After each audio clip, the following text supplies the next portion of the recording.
Good morning, students. Today we are going to discuss our next part of second chapter of civics of 10th class. It is federalism.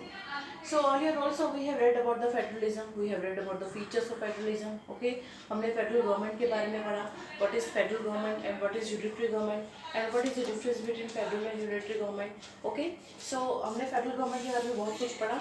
Now हम क्या करेंगे, central state relation. अब हमने देखना है कि federal government में क्या बताया था कि power is sharing, power is distributed among the different tiers of the और the different organs of the different organs और different tiers of the body government.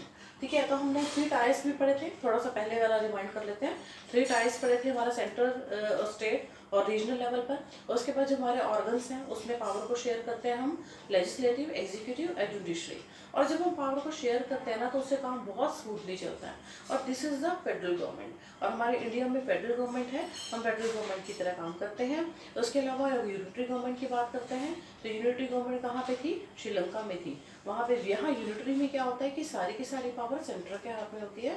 और सेंटर कभी भी अगर कुछ पावर स्टेट को निचले लेवल पे देता भी है तो वो पावर को कभी भी वापस ले सकता है. ठीक है, अब यहाँ पे हमने पढ़ना है कि सेंटर स्टेट और रीजनल लेवल पर गवर्नमेंट होती है, 3 टायर्स होते हैं. यहाँ हमें सेंटर और स्टेट के रिलेशन के बारे में देखना है. फेडरल गवर्नमेंट में सेंट्रल गवर्नमेंट और स्टेट गवर्नमेंट के रिलेशंस के बारे में पढ़ेंगे. Okay, so let us discuss the first point, how the ruling party follow the arrangement of the constitution. जो रूलिंग पार्टी है, जो रूल कर रही है, वो कॉन्स्टिट्यूशन के अरेंजमेंट्स को कैसे देखेगी, कॉन्स्टिट्यूशनली जो अरेंजमेंट्स हैं उसको कैसे देखेगी. देखो, फॉर अ लॉन्ग टाइम, अब थोड़ा सा पहले समय की बात कर रहे हैं कि पहले क्या था, आज सिस्टम बिल्कुल चेंज है. पहले क्या था, for a long time the same party ruled both the central and the state. पहले एक ही पार्टी हुआ करती थी. ठीक है, और वो क्या करती थी, दोनों लेवल पर, सेंट्रल लेवल पे भी और स्टेट लेवल पे भी, दोनों लेवल पे वही रूल करती थी, एक सिंगल पार्टी. सेंटर और स्टेट दोनों लेवल पे वही करती थी. कब तक, जब तक हमारा कॉन्स्टिट्यूशन नहीं लिखा गया था, जब तक हमारा संविधान नहीं लिखा था तब तक एक सिंगल पार्टी सेंटर और स्टेट दोनों में रूल किया करती थी. Ruling party state level was different. जो रूलिंग पार्टी का स्टेट लेवल था वो बिल्कुल डिफरेंट था. The party ruled at centre undermine the state power. और जो पार्टी थी रूल्ड एट सेंटर, सारा का सारा रूल वही कर रही थी, सिंगल सेंटर में भी और स्टेट में भी. ठीक है, और वो क्या कर रही थी, undermine the state power. State उससे निचले उसमें आता था, लेकिन वो स्टेट की जो पावर थी ना उसको अंडरमाइन करने की कोशिश करती थी, उसको दबाने की कोशिश करती थी. आज स्टेट को भी अपनी पावर है, सेंटर को अपनी पावर है, रीजनल लेवल पे अलग पावर है.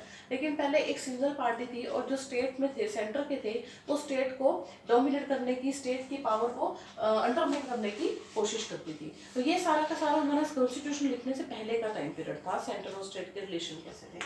उसके बाद देखो, centre misuse the constitution. Centre क्या कर रहा था कि जो कॉन्स्टिट्यूशन को था ना वो मिसयूज कर रहा था. ठीक है, क्योंकि पावर सारी उसके हाथ में थी, तो क्या था, मिसयूज कर रहा था एंड अंडरमाइन द फेडरलिज्म. और अगर हाई सेंटर अपनी पावर को मिसयूज करता है तो वो क्या हो गया, फेडरल गवर्नमेंट नहीं है ना, यानी कि हम फेडरलिज्म को क्या कर रहे हैं, अंडरमाइन कर रहे हैं.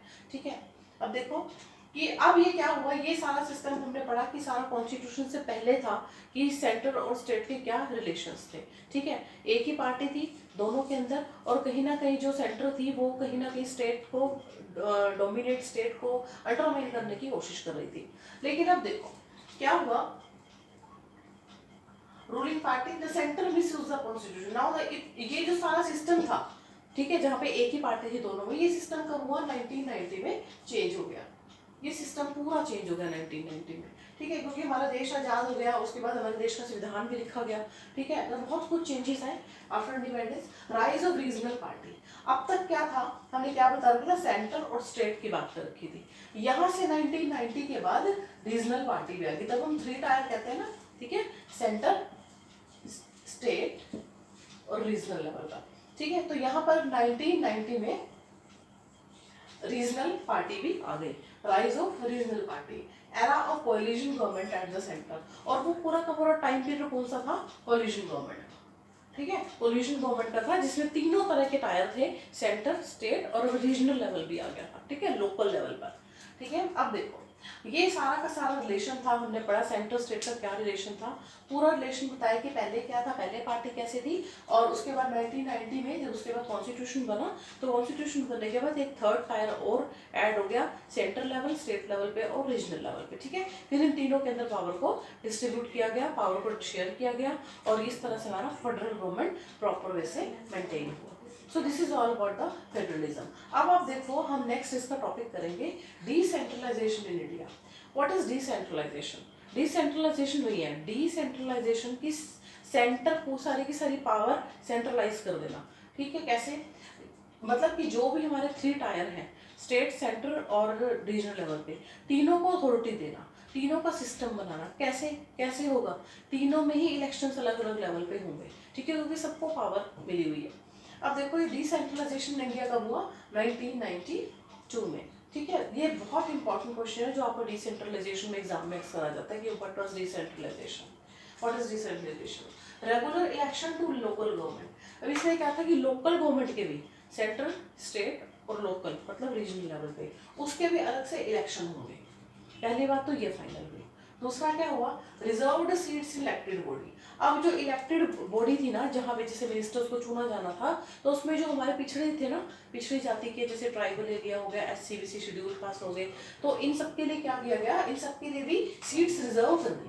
पहले इनकी कोई सीट्स रिजर्व नहीं थी दलितों के लिए, शेड्यूल कास्ट के लिए, लेकिन अब हमारे संविधान में लिखा हुआ है कि इनके लिए सीट्स रिजर्व होगी, ठीक है। कोई भी गवर्नमेंट जॉब है, कोई भी है, उनके लिए सबसे पहला आजाद होने के बाद जो ऑफिस में मेमोरेंडम पास हुआ था, उसमें सबसे पहले दलितों की बात कही थी कि 33% reserve Kota for the SC schedule, SC class और BC क्लास के लिए, ठीक है। तो वो भी बहुत बड़ा ड्रास्टिक चेंज था कि SC BC क्लास को भी रिजर्व सीट मिली। उसके बाद देखो, at least 1/3 of the all position the women. और वुमेन का आपको पता है ये पोजीशन क्या थी? कहीं पे भी पहले के टाइम में क्या था कि वुमेन को ये सोचा जाता कि उसको घर का काम करना है, वो बाहर निकल के क्या करेगी बाहर निकल के, ठीक है। लेकिन अब क्या, और सब उससे पहले तो जो आपने रेवोल्यूशन वगैरह पढ़े हैं, फ्रेंच रेवोल्यूशन वगैरह 9th में पढ़े हैं, सारे रेवोल्यूशन में आप देखते हो कि वुमेन की कंडीशन ये थी कि घर से बाहर नहीं निकलती थी, और पॉलिटिक्स में तो, पॉलिटिक्स के अंदर तो कोई एक्टिव पार्टिसिपेशन बिल्कुल भी नहीं थी, ठीक है। तो बाद में क्या हुआ, अब वुमेन्स ने भी वोट देना शुरू कर दिया, ठीक है। इलेक्शंस में वोट देती थी वुमेन्स भी। तो उसके बाद क्या हुआ, 1/3 सीट्स थी ना, वो वुमेन्स के लिए रिजर्व कर दी गई थी, ठीक है। 1/3 सीट्स हर गवर्नमेंट जॉब में, हर सेक्टर में वुमेन्स के लिए रिजर्व होगी, उस पर वुमेन ही सेटल हो सकती हैं। अब देखो, state election commission in every state. उसके अलावा क्या चेंज हुए डिसेंट्रलाइजेशन में? स्टेट इलेक्शन कमीशन, हर जगह पर एक स्टेट इलेक्शन कमीशन बनाया गया, ठीक है, in every state, her state में, टू कंडक्ट पंचायत, ताकि वो पंचायत को और म्यूनिसिपल कमेटी को अच्छी तरह से कंडक्ट कर सके। अब यहाँ पे जो पंचायत और म्यूनिसिपल जो कमेटी का है, तो वो हम वो विल डिस्कस लेटर टुमारो, ठीक है। And the state government share power with the local government. और स्टेट गवर्नमेंट अपनी पावर किसके साथ शेयर करना शुरू कर दिया? जो बाद में हमारी लोकल गवर्नमेंट बनी थी, रीजनल गवर्नमेंट। तो इस तरह से आप देखते हो कि पावर को डिसेंट्रलाइजेशन किया।